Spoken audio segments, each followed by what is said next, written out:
Today's top picks from Reuters Breaking Views. If the Royal Mail pension deal was on offer to private sector pension bosses, they'd be queuing along Downing Street, apparently. And China's appetite for commodities like oil and iron ore is cooling. Peter Tal Larsen joins me. Let's start with this pension deal for the Royal Mail in the UK, which does look like pretty odd government accounting.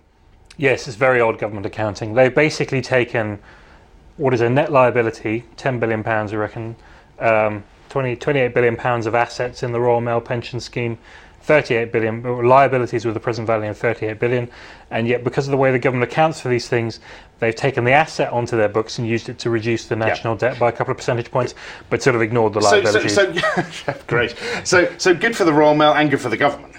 Well, that's how he spun it, wasn't it? Yeah, I mean, I think it's I think it's a left. I mean, to a certain extent, it's a left pocket, right pocket thing because the government owns the Royal Mail, and so they're transferring things from one into the other. But the reason they're doing this is partly because it allows them to reduce the headline national debt figure, but partly also because it will allow them to privatise the Royal Mail. I mean, no buyer was really going to pay anything for the Royal Mail with that £10 billion liability sitting there.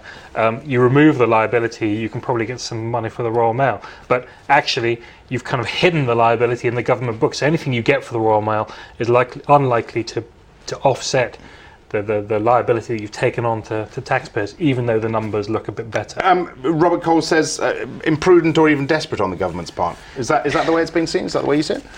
It's fiddling the numbers, you know, and they can kind of do this with something that they own, and something that they want to sell, but it's basically it's all presentation. In real terms, the taxpayer is no better off and possibly a little bit worse off. And as Robert says, you know, if you want to test whether this is a good deal for taxpayers or not, offer it to other companies and see what they do. They would all wrap your arm off. Yeah. All right. China. We had the PMIs out, of course, which looked pretty worrying. And the point here is this is being felt by the Shell, the Royal Dutch Shells, the BHP Billotons, who see demand for iron ore and demand for oil diminishing. Yeah, no, and this is there's two things going on here. We think there's a short-term issue and a longer-term issue, but both of them point to a big change in this long trend that we've had of China's being the driver of the bull case for almost every commodity on the planet. And so there's two things going on. First of all, there's a manufacturing slowdown, which is combined with ongoing stockpiling. So Chinese companies still seem to have huge reserves of iron ore, of copper, of things like that. So there's a manufacturing slowdown, and there's ongoing stockpiling, which probably means that they'll demand less in the future. And when they decide to run those stocks down, that will hit demand.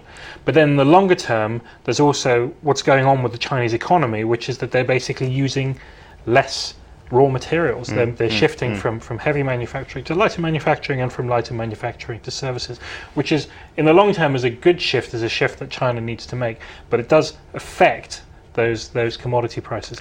That's not great for the BHP Billotons and the Royal Dutch Shells of the world. It's actually quite good for the rest of us who use commodities. Okay, very good, Peter. Many thanks for that. Peter Tal Larsen. For more agenda-setting insight, watch our US Breaking Views show every day, 12:30 Eastern, 16:30 GMT, on demand, of course, on the Breaking Views site and on Reuters.com.